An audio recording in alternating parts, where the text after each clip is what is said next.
La posologie doit changer, varier, ou pas forcément? Forcément, oui, forcément, parce que bon, là on parle vraiment d'actifs Oui. thérapeutiques. Et il y a comme toujours une règle à tenir et qui est la même. La dose va varier en fonction de la masse corporelle. Oui, c'est ça. Donc c'est juste une adaptation. Est-ce qu'il y a un petit calcul facile à faire? Oui, Nous sommes une maison d'édition internationale et nous publions une centaine de titres actuellement. Vous retrouvez dans notre catalogue. Et notre maison est spécialisée en aromathérapie, en partie grâce à M. Baudou, certes, et en gémothérapie, tous nos ouvrages étant sur les médecines alternatives. Dans les huiles essentielles, une des premières réflexions de la mère de famille est: est-ce que c'est dangereux, les huiles essentielles, pour mes enfants? Il va vous répondre ça tout de suite. C'est nullement notre objectif d'aller demander ou de proposer une automédication outrancière. C'est pour les petits bobos, c'est pour les petits accidents du quotidien, les petits rhumes, les petites brûlures, les petites piqûres.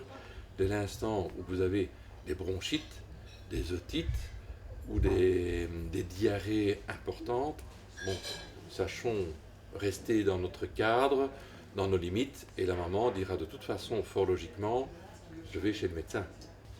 Ceci étant dit aussi, il y a quelques domaines dans lesquels on excelle, parce que franchement, si vous avez un enfant de 7 ou 8 ans qui se chope une mononucléose, dites-moi un petit peu, le médecin généraliste, que va-t-il proposer pour une mononucléose pour votre enfant? Il va dire, bah, écoutez, gardez l'enfant à la maison, ça va se passer 3, 4, 5, 6 semaines. Bon. Il est déjà honnête en disant ça. Maintenant, si on regarde du côté des huiles essentielles, là nous avons un panel d'activités antivirales qui permettent de viennent, entre guillemets, colmater les brèches où la médecine officielle n'a pas le pouvoir d'intervenir. Pour revenir à votre livre, s'il fallait sélectionner 5 huiles. Je vais justement dire les 5 huiles essentielles et donner effectivement le moyen de... Alors, j'en retiens déjà une qui est incontournable. Elle s'appelle Hélicryse. C'est l'anti-trauma. Mais à partir du moment où un enfant tombe, se cogne, je veux dire, quelle que soit la localisation du bleu ou de l'hématome, eh bien, prenez, qu'il y ait une plaie ou qu'il n'y ait pas de plaie, peu importe, il suffit de prendre 2 à 3 gouttes de cette huile essentielle et de l'appliquer pure directement sur l'hématome, de répéter l'application 5 minutes après et puis encore 5 minutes après, et l'hématome ne sortira même pas, quoi. Je pourrais même vous dire que l'hélicryse italienne est une superbe huile essentielle cicatrisante et que toutes les huiles essentielles se caractérisent par un point commun, à savoir qu'elles sont antiseptiques. Ça veut dire que sur une plaie qui saigne, vous avez une action qui empêche la surinfection de la plaie. Et avec l'hélicryse italienne, en plus, ça va se cicatriser. Comme la deuxième huile essentielle qu'il faut absolument avoir, la lavande aspic. Donc c'est pour toute piqûre, et la question est très intéressante, toute piqûre d'animaux, entre guillemets, à venin. Ça fait qu'il y a 2 noms qu'il faut faire très attention, Ravinsara et... Oui, il y a Ravinsara et Ravansar. Mais là, on vous a parlé que du Ravinsara. Et là, c'est vraiment l'antiviral. Voilà, c'est le petit rhume, c'est la petite bronchite, c'est la petite otite. Donc là, vous avez une huile essentielle qui est une superbe antivirale. Donc avec un spectre d'action excessivement large. L'intérêt de cette huile essentielle, c'est qu'à côté de cette action antivirale, elle a également une action anticatarale.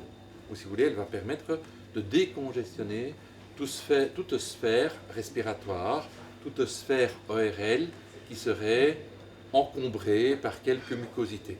Quatrième huile essentielle, là je parle pour des enfants qui ne sont pas des bébés, qui ont plus de 30 mois, bien, j'aime beaucoup la menthe poivrée. Alors la menthe poivrée, c'est la grande huile essentielle digestive.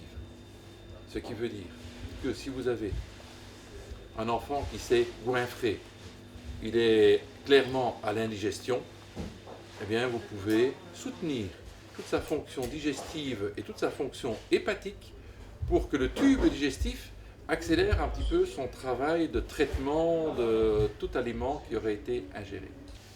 Cinquième huile essentielle, l'eucalyptus citronné. Eucalyptus citronné. Alors, c'est pas l'eucalyptus normal, hein, c'est l'eucalyptus citronné. Alors, lui, c'est l'anti-inflammatoire.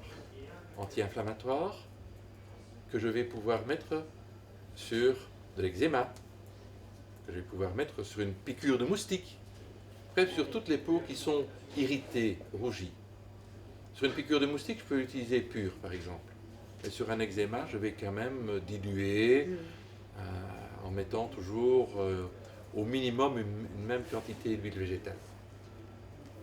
Comme c'est une anti-inflammatoire, mais voilà que cette huile essentielle est également utilisable par rapport à toutes les tendinites. Donc tous les états inflammatoires, tendineux, musculaires, articulaires. Notre seul moyen de répandre l'activité des huiles essentielles passe par la communication. Il y a aussi le problème quand on s'auto-parle avec une huile essentielle, on ne sait pas ce qu'on peut faire avec. C'est un peu comme l'homéopathie. C'est pour ça qu'on fait des livres, hein, madame.